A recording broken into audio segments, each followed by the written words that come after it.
Mensagem sobre esse tema dentro da série que ministramos durante os cultos da noite. E embora o assunto seja tão comum e tão familiar, talvez seja uma das maiores necessidades que eu e você temos de viver isso diariamente e nos nossos relacionamentos com as mais variadas pessoas, no contexto da família, da igreja, do trabalho, da escola, em todo o tempo, em todo lugar. E é importante que nós tenhamos estes princípios que já foram trazidos e os que vamos trazer nesta noite. O texto básico é Mateus 5, 20 a 24. Nós vamos lê-lo para efeito de raciocínio, para os irmãos saberem onde queremos chegar com a graça de Deus. Mateus 5, versos 20 a 24. Pois eu lhes digo que se a justiça de vocês não for muito superior à dos fariseus e mestres da lei, de modo nenhum entrarão no reino dos céus. Vocês ouviram o que foi dito aos seus antepassados: não matarás, e quem matar estará sujeito a julgamento. Mas eu lhes digo que qualquer que se irá contra seu irmão estará sujeito a julgamento. Também qualquer que disser a seu irmão será levado ao tribunal, e qualquer que disser louco corre o risco de ir para o fogo do inferno. Portanto, se você estiver apresentando sua oferta diante do altar e ali se lembrar de que seu irmão tem algo contra você, deixe sua oferta ali diante do altar e vá primeiro reconciliar-se com seu irmão, depois volte e apresente a sua oferta. Muito bem. O verso 20 mostra que a nossa justiça deve ser muito superior à justiça dos fariseus e mestres da lei. Pois eu lhes digo que se a justiça de vocês não for muito superior à dos fariseus e mestres da lei, de modo nenhum entrarão no reino dos céus.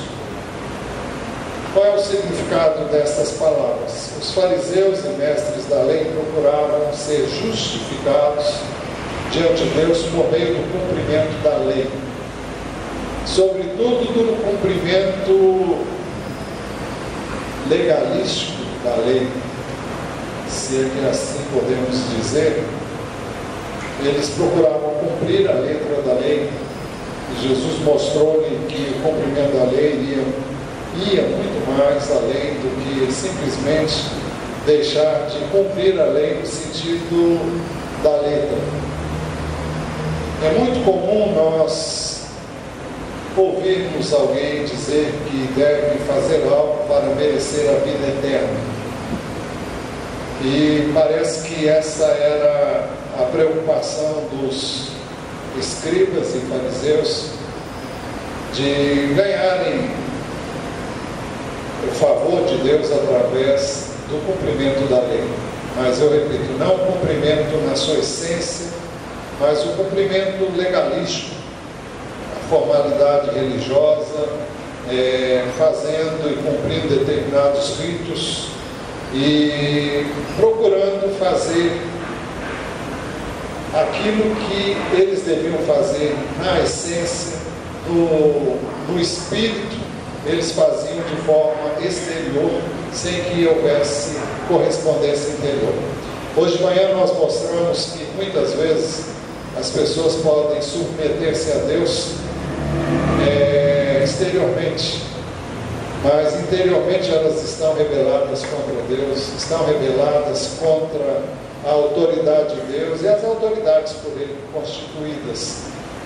Então, nós podemos simplesmente obedecer, dar aquele ar de obediência, de submissão, sim Senhor, é isso mesmo e tal, mas por dentro não é esse o Espírito que está caracterizando a nossa vida. Isso foi visto de manhã. Mas, repetindo então, é muito comum ouvir alguém dizer que deve fazer algo para merecer a vida eterna. Nós encontramos respostas com ênfase nisso quando nós saímos a evangelizar e perguntamos a alguém se ela morresse hoje, se ela tem certeza, se ela teria certeza de que ela iria para o céu. E ela muitas vezes, as pessoas muitas vezes respondem sim.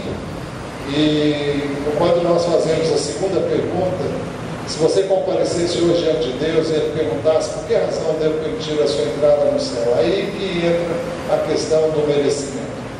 E as pessoas começam a dizer, bom, eu nunca fiz mal para ninguém, bem, eu procuro fazer o que é certo, bem, e entram por aí.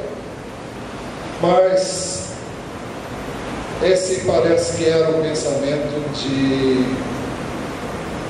comum na época de Jesus e que prevalecia entre os religiosos da época. Por isso que nós temos uma narrativa, um contexto que envolve o que nós estamos dizendo. Marcos 10, 17 a 27 diz assim: quando Jesus ia saindo, o homem correu em sua direção e se pôs de joelhos diante dele e lhe perguntou: bom mestre, que farei para herdar a vida eterna? Respondeu Jesus: por que você me chama bom? Ninguém é bom, a não ser um, que é Deus. A questão, o porquê de Jesus dizer isso nos leva a pensar o que teria levado aquele moço a chamar Jesus de bom mestre. Talvez ele pensasse que ele fosse realmente um bom mestre no sentido literal, um bom ensinador, um bom professor, alguém que se destacava dentre os demais, um bom rabino. Mas Jesus percebeu que ele não estava dizendo, reconhecendo nele a condição de Deus, até porque ele veio como homem. E das duas, ou esse homem não reconhecia que Jesus era Deus, ou então Jesus estava colocando aquele homem no devido lugar, dizendo, levando a entender que bom é só Deus mesmo. Não que ele não fosse bom, porque ele não pecou em todo o tempo, mas Jesus está devolvendo essa pergunta para ele e colocando o fato de que não existe homem bom, não existe homem que mereça, não existe ninguém que possa herdar a vida eterna por mérito próprio. E Jesus pergunta: você conhece os mandamentos? Não matarás, não adulterarás, não furtarás, não darás falso testemunho, não enganarás ninguém, honra teu pai e tua mãe. Jesus mencionou praticamente todos os mandamentos relacionados ao trato do homem com o homem. E ele declarou: mestre, a tudo isso tenho obedecido desde a minha adolescência. Jesus olhou para ele e o amou. Os irmãos se recordam de uma palavra de Jesus: aquele que tem os mandamentos e os guarda, esse é o que me ama, aquele que me ama será amado por meu Pai, eu também o amarei. E aqui Jesus está amando esse jovem, que disse, e cremos com sinceridade, vinha guardando todos esses mandamentos desde a sua mocidade. Mas Jesus olhou para ele e o amou, diz o texto. Jesus olhou para ele e o amou. Falta-lhe uma coisa, disse ele: vá, venda tudo que você possui e dê o dinheiro aos pobres, e você terá um tesouro no céu. Depois vem e siga-me. Diante disso, ele ficou abatido e afastou-se triste, porque tinha muitas riquezas. Ao que tudo indica, esse homem não amava Deus mais do que tudo que ele tinha. E Jesus tocou na ferida dele. Ele estava amando as pessoas ao cumprir os mandamentos que, dentre os 10, que estavam ligados ao trato do homem com o homem. Mas aqui Jesus o apanhou justamente no que diz respeito aos primeiros 4 mandamentos. do Decálogo, que ensinam sobretudo que nós não devemos ter outros deuses diante de nós. E aqui está um Deus na vida desse moço. E o Deus dele era o dinheiro, eram as propriedades que ele tinha, eram todos os recursos que ele colocava em primeiro lugar, e o Senhor não tinha primazia na sua vida. Por isso o Senhor mandou ele vender tudo e que ele viesse e o seguisse. E ele teria um tesouro no céu. Bem, diante disso ele ficou, aliás o texto é exato, depois disso, diante disso ele ficou abatido e afastou-se triste porque tinha muitas riquezas. Jesus olhou ao redor e disse aos seus discípulos: como é difícil aos ricos entrar no reino de Deus. Os discípulos ficaram admirados com essas palavras, mas Jesus repetiu: filhos, como é difícil entrar no reino de Deus. Alguns manuscritos dizem: filhos, como é difícil para os que confiam nas riquezas entrar no reino de Deus. É mais fácil passar um camelo pelo fundo de uma agulha do que um rico entrar no reino de Deus. Os discípulos ficaram perplexos e perguntavam uns aos outros: neste caso, quem pode ser salvo? Jesus olhou para eles e respondeu: para o homem é impossível, mas para Deus não. Todas as coisas são possíveis para Deus. Bem, esse moço tentou parecer a Jesus que ele era merecedor do reino dos céus, e ele perguntou, pensando que tivesse uma resposta favorável, tendo em vista que ele guardava todos os mandamentos que ele pensava devia guardar, mas Jesus tocou exatamente no lugar onde ele não estava cumprindo os mandamentos. Tiago diz que se você cumprir toda a lei, mas errar num só, você quebrou toda a lei. É por isso que não há uma só pessoa que possa dizer: eu sou bom, ou eu mereço, ou eu tenho feito tudo que a palavra de Deus manda, por isso eu mereço. Essa pessoa não existe, simplesmente não existe. Mas Jesus disse lá no início desse texto que nós lemos: pois eu lhes digo que se a justiça, aliás, no texto que lemos não, Mateus 5:20, pois eu lhes digo que se a justiça de vocês não for muito superior à dos fariseus e mestres da lei, de modo nenhum entrarão no reino dos céus. Então fica a pergunta: como é que se entra no reino dos céus? O Novo Testamento afirma que por meio do cumprimento da lei ninguém pode ser declarado justo. Romanos 3, 19 a 20 diz assim: sabemos que tudo que a lei diz, o diz àqueles que estão debaixo dela, para que toda boca se cale e todo mundo esteja sob o juízo de Deus. Portanto, ninguém será declarado justo diante dele baseando-se na obediência à lei, pois é mediante a lei que nos tornamos plenamente conscientes do pecado. No verso 19, Paulo diz que fala do propósito da lei. Sabemos que tudo que a lei diz, o diz àqueles que estão debaixo dela, para que toda a boca se cale e todo mundo esteja sob o juízo de Deus. Todo mundo reconheça que não consegue cumprir a lei e que é merecedor do juízo de Deus. É isso que eu e você temos que estar cônscios. Ao lermos a palavra de Deus, nós devemos estar conscientes de que não merecemos a vida eterna e merecemos sim o juízo de Deus, a condenação, porque erramos ao longo de toda a nossa vida, erramos muitas vezes, erramos de muitas maneiras, transgredimos a palavra de Deus,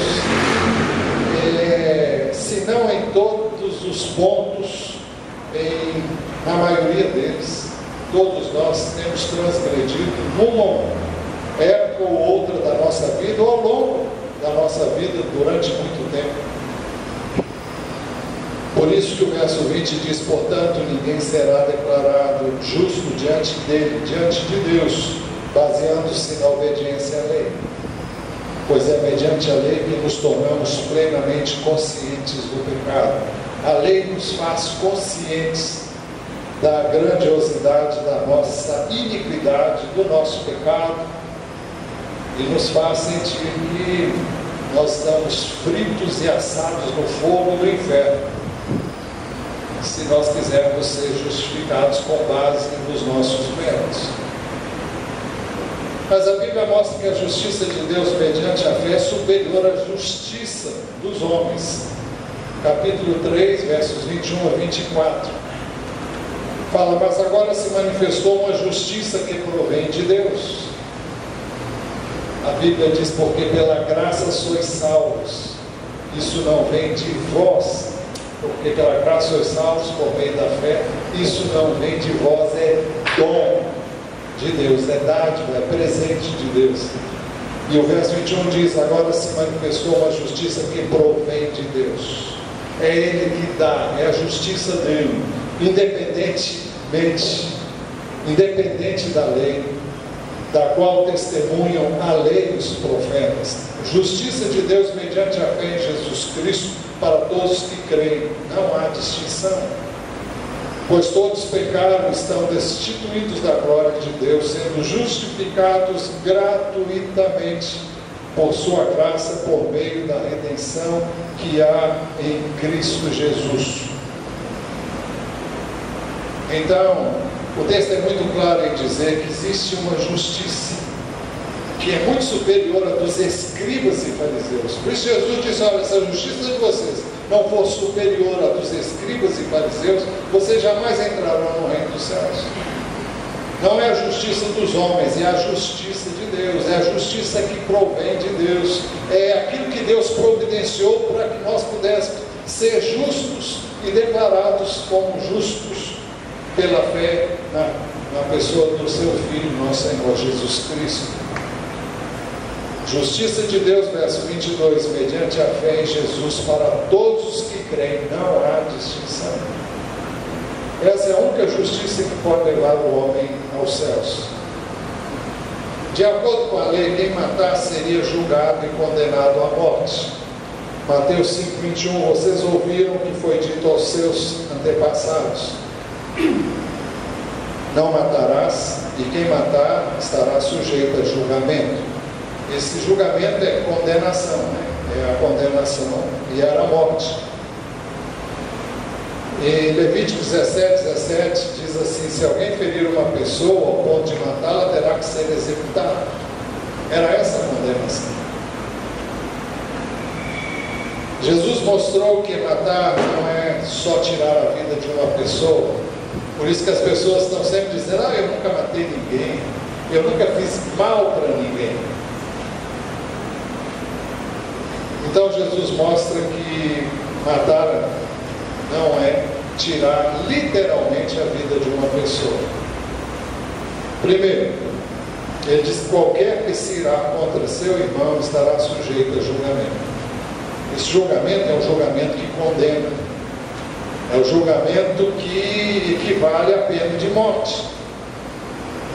Então, você pode não ter tirado a vida de ninguém, mas se você em algum momento desejou ver a caveira do outro, se em algum momento você desejou ver o mal do outro, se em algum tempo você desejou voar no pescoço dele, enforcar, aqui ninguém fez isso a vida inteira, né? Só tem santo aqui, não é verdade?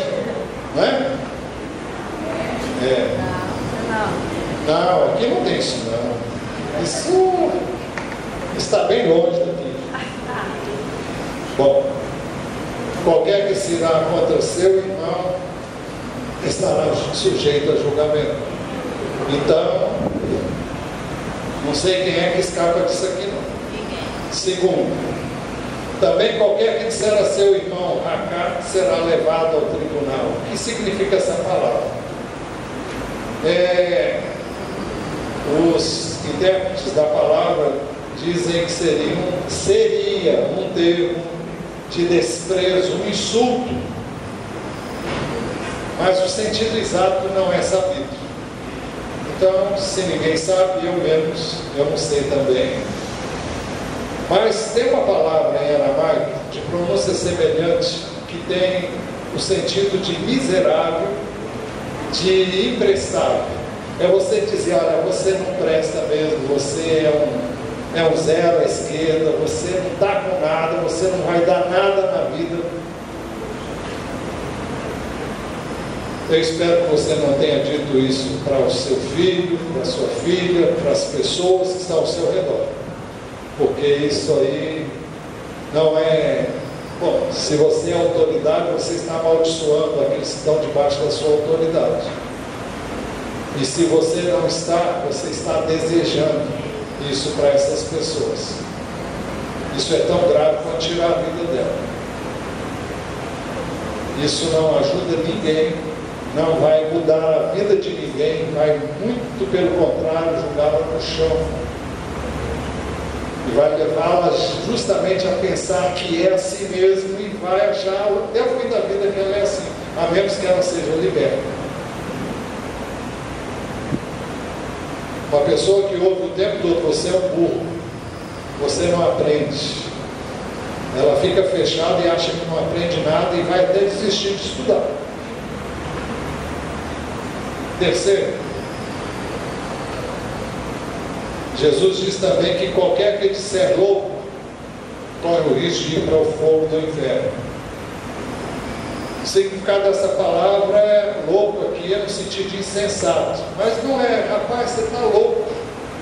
Isso aí a gente diz assim em tom de brincadeira. Mas quando alguém chama o outro, você é um louco. E se você diz isso realmente querendo ferir, machucar alguém, Jesus disse que você é digno do fogo do inferno. E agora, quem é que sobrou?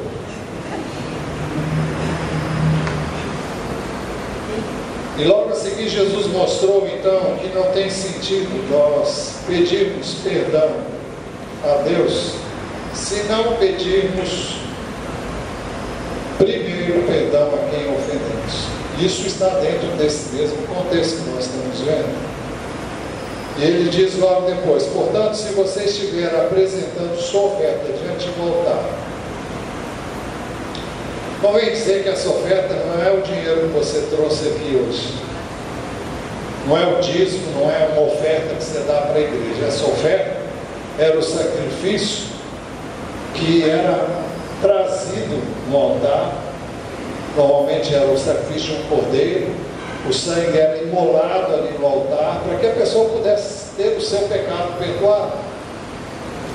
Isso porque Jesus ainda não tinha dado a sua vida como Cordeiro de Deus, e a partir de Jesus, nenhum sacrifício do Velho Testamento tem mais sentido, porque ele é o Cordeiro de Deus que tira o pecado do mundo. Então não há mais necessidade de nenhum sacrifício como os que eram feitos no Velho Testamento, mas Jesus está se referindo a esse sacrifício aqui agora, porque era assim que se procedia. Por que alguém traria um cordeiro? Porque ele pecou contra o irmão. Então ele vai tomar um cordeiro, vai oferecer a Deus, pedir que Deus o perdoe, mas Jesus está dizendo: olha, não faça não. Vai lá resolver a questão com seu irmão primeiro. Depois você tem que pedir perdão. Depois você oferece o seu sacrifício para obter o perdão. Como é que a gente faz isso hoje? O sacrifício já foi feito, Jesus já morreu por nós. Então, antes de pedir, abrir a boca e dizer: Deus me perdoe, eu tenho que sair do meu lugar, ir ao encontro daquele a quem eu ofendi, a quem eu prejudiquei, reconciliar-me com ele, se ele se deixar persuadir e se deixar convencer de que eu estou arrependido do que eu fiz. E cabe a mim ir a ele e dizer: olha, eu estou arrependido do que eu fiz, você me perdoa? Então Jesus disse: portanto, se você estiver apresentando a sua oferta diante do altar e ali se lembrar de que seu irmão tem algo contra você, por que ele tem algo? Porque você pisou na bola com ele. Deixe sua oferta ali diante do altar e vá primeiro reconciliar-se com seu irmão. Depois volte e apresente a sua oferta. Então resolva a questão com seu irmão antes de pedir perdão a Deus. Esse é um ponto muito importante. Eu sei que há ocasiões em que o seu irmão está longe e a ficha caiu e você se conscientizou de que você pisou na bola. Se você tem um telefone, hoje todo mundo tem telefone, a tira-cola, né? Então você pode, no mínimo, ligar para ele e falar: olha, acabou de cair a ficha aqui agora, eu pequei contra você. Eu estou ligando para lhe pedir perdão. Aliás, quando o negócio é muito sério, se for muito sério, a primeira coisa que você tem que fazer: olha, eu estou ligando para pedir perdão, antes que ele já saia desligando o telefone, não quero nem ouvir você. Olha, liguei para pedir perdão, para não dar chance para ele pensar outra coisa. Senão ele vai pensar que você já vai continuar uma briga que você já tinha começado com ele. Olha, liguei para pedir perdão. Às vezes ajuda, às vezes não ajuda. Mas é um bom caminho para se começar. E você pode pedir a ele que perdoe. E se ele não perdoar, você ainda insiste, fala: olha, eu gostaria de conversar pessoalmente com você sobre isso. Às vezes ele está com tanta raiva que não quer nem papo. Cabe a você insistir, se não naquela hora, depois voltar. E se ele continuar, você fala: olha, eu quero que você saiba que eu estou arrependido do que eu fiz e pedir perdão. No dia que você quiser me perdoar pelo que eu fiz, eu vou ficar feliz. Acabou. Peça perdão a Deus e se sinta perdoado. E o problema não é seu mais, é do outro. Quem vai andar com ele o tempo todo, aliás, você vai andar com ele o tempo todo, até que ele perdoe você. Onde ele for, ele vai lembrar de você. Tudo que ele fizer, ele vai estar lembrando de você, vai sonhar com você, vai viver com você de dia e de noite até que ele perdoe. Porque é assim que acontece quando a gente não perdoa alguém. Você toma banho com essa pessoa, você dorme com essa pessoa, você come com essa pessoa, você anda o tempo todo com ela não te deixa. Até que você perdoe e a libera. Aí ela, como que um fantasma, some da sua vida e você fica livre no cativeiro.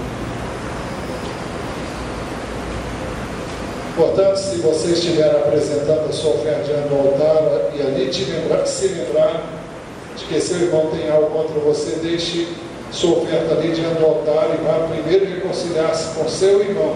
Depois volte e apresente a sua oferta. Depois volte e peça perdão.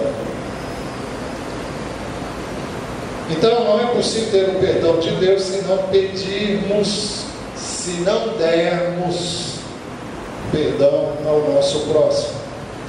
É por isso que Jesus nos ensinou a orar, dizendo: perdoa as nossas dívidas, assim como perdoamos aos nossos devedores. Mateus 6,12. E no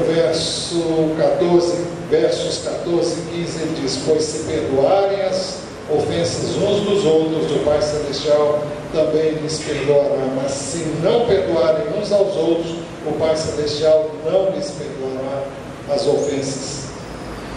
Nós não podemos dizer a Deus que o amamos se nos recusarmos a amar o nosso irmão. Perdoar implica em passar a amar aquele contra quem você pecou, aquele que você odiou, aquele contra quem você se irou. Perdoar implica em passar a amar essa pessoa. Primeiro de João 4, 20 e 21. Se alguém afirmar: eu amo a Deus, mas odiar seu irmão, é mentiroso. Pois quem não ama seu irmão, a quem vê, não pode amar a Deus a quem não vê. Ele nos deu esse mandamento: quem ama a Deus, ame também seu irmão. Nós temos falado aqui nos cultos de domingo de manhã que você não pode obedecer a Deus, se você não sabe obedecer o seu pai, a sua mãe, o seu chefe, o seu superior hierárquico, seja ele qual for, se você não obedece o seu pastor, não obedece o seu supervisor, não obedece o seu líder de célula, se você não obedece o seu professor, o seu diretor de uma escola, se você não obedece às autoridades constituídas, você não pode dizer eu amo a Deus, porque você não ama. Você não pode dizer que obedece a Deus se você não obedece a quem constituiu a autoridade sobre você. Da mesma forma, você não pode dizer eu amo a Deus se você não ama o próximo.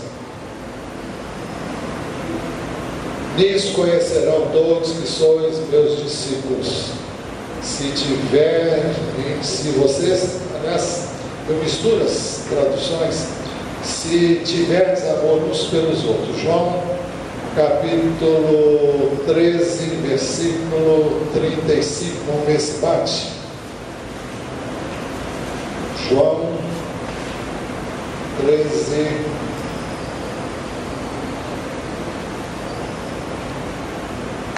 35. Com isso, 34, 35. Bom mandamento lhes dou, amem-se uns aos outros, como eu os amei, vocês devem amar-se uns aos outros. Com isso, todos saberão que vocês são meus discípulos, se vocês se amarem uns aos outros. Então, era 35 mesmo. Então, é assim que as pessoas vão saber que nós somos discípulos do Senhor, é assim que nós vamos ser conhecidos como seguidores de Jesus Cristo. Então, se alguém afirmar eu amo a Deus, mas odiar seu irmão, é mentiroso. Pois quem não ama seu irmão, a quem vê, não pode amar a Deus a quem não vê. Ele nos deu esse mandamento: quem ama a Deus, ama também seu irmão. Se guardarmos ódio contra o nosso irmão, nós seremos como um assassino. Isso tendo em vista o ensino de Jesus, ao qual nos reportamos há pouco. 1 de João 3, 14 e 15. Sabemos que já passamos da morte para a vida, ou seja, que temos a vida eterna, porque amamos os nossos irmãos. Não é porque você ama que você tem a vida eterna. Porque você tem a vida eterna, você ama. Se você tem a vida eterna, você creu em Cristo e Ele te deu vida pela fé nele e na sua obra redentora. Sabemos que já passamos da morte para a vida porque amamos nossos irmãos. Quem não ama, permanece na morte. Quem odeia seu irmão é assassino. E você sabe que nenhum assassino tem vida eterna em si mesmo. Não tem como. Ah, eu odeio fulano. Olha, ou você passa a amar e perdoar o seu irmão, então você vai arder no fogo do inferno. Ah, pastor, não tem, a palavra de Deus é muito clara. Ou você perdoa, ou você ama, e quem ama, ora.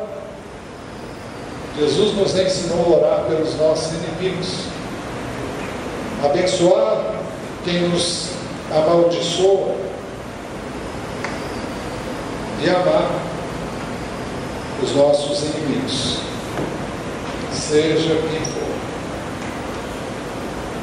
É por isso também que da nossa boca não pode sair o bem e o mal. Tiago 3, 9, 10 diz: com a língua bendizemos o Senhor e Pai, e com ela amaldiçoamos os homens feitos à semelhança de Deus, dizendo o que Jesus disse que eu não posso dizer, reduzindo a pessoa a nada. Da mesma boca procedem bênção e maldição. Meus irmãos, não pode ser assim. Isso não é coerente com a vida de um cristão. Se nós nos consertarmos com o nosso irmão, se não nos consertarmos com o nosso irmão, Nosso culto a Deus não passará de formalidade hipócrita. É por isso que Jesus diz: pois eu lhes digo, se a justiça de vocês não for muito superior à dos fariseus e mestres da lei, de modo nenhum entrarão no reino dos céus. Vocês ouviram que foi dito aos seus antepassados: não matarás, e quem matar será sujeito a julgamento. Mas eu lhes digo que qualquer que se irá contra seu irmão estará sujeito a julgamento. Também qualquer que disser a seu irmão racá será levado ao tribunal. E qualquer que disser louco corre o risco de ir para o fogo do inferno. Portanto, se você estiver apresentando a sua oferta diante do altar, ali se lembrar de que seu irmão tem algo contra você, deixe sua oferta ali diante do altar e vá primeiro reconciliar-se com seu irmão, depois volte e apresente a sua oferta. O Senhor está falando: olha, quando você vier apresentar-se diante de Deus, quando você vier prestar o seu culto a Deus, e aí você se lembrar: eu tenho uma situação não resolvida. Se você pudesse, vai lá e resolva a situação e vem prestar culto a Deus. Porque então, se não é assim, não faz sentido o seu culto, não faz sentido a sua oração, não faz sentido o seu louvor, não faz sentido a sua adoração.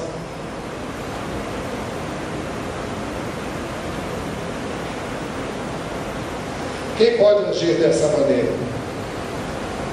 Quem crê em Jesus, quem crê em Jesus e é nascido de Deus. É isso que a palavra de Deus diz. Todo aquele que crê que Jesus é o Cristo é nascido de Deus.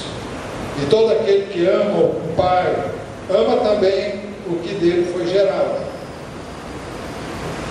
Ou seja, nós podemos deduzir aqui duas coisas. Ele está falando do próprio Filho, embora Jesus seja com Deus desde o início, é possível que aquele que foi dele gerado se refira ao irmão mesmo, como tudo parece indicar. Assim sabemos que amamos os filhos de Deus, amando a Deus e obedecendo os seus mandamentos. Porque nisso consiste o amor a Deus, em obedecer os seus mandamentos. E os seus mandamentos não são pesados, como vimos hoje de manhã. O que é nascido de Deus vence o mundo, e essa é a vitória que vence o mundo, a nossa fé. Quem é que vence o mundo? Somente aquele que crê que Jesus é o Filho de Deus. Então, quem pode agir dessa maneira? Quem pode perdoar? Quem pode amar? Aquele que crê que Jesus é o Filho de Deus, aquele que nasceu de Deus, porque ama Deus e vai amar também os seus irmãos. Pode errar? Pode. Erra. Quando errar, peça perdão. Mas não pode guardar ódio nem ressentimento no seu coração contra quem quer que seja. Conclusão. Foi por isso que Jesus disse que a nossa justiça deve ser muito superior à justiça dos fariseus e mestres da lei. É fácil guardar a lei. Nunca matei, nunca roubei, nunca quis o mal de ninguém. Que Deus tenha misericórdia.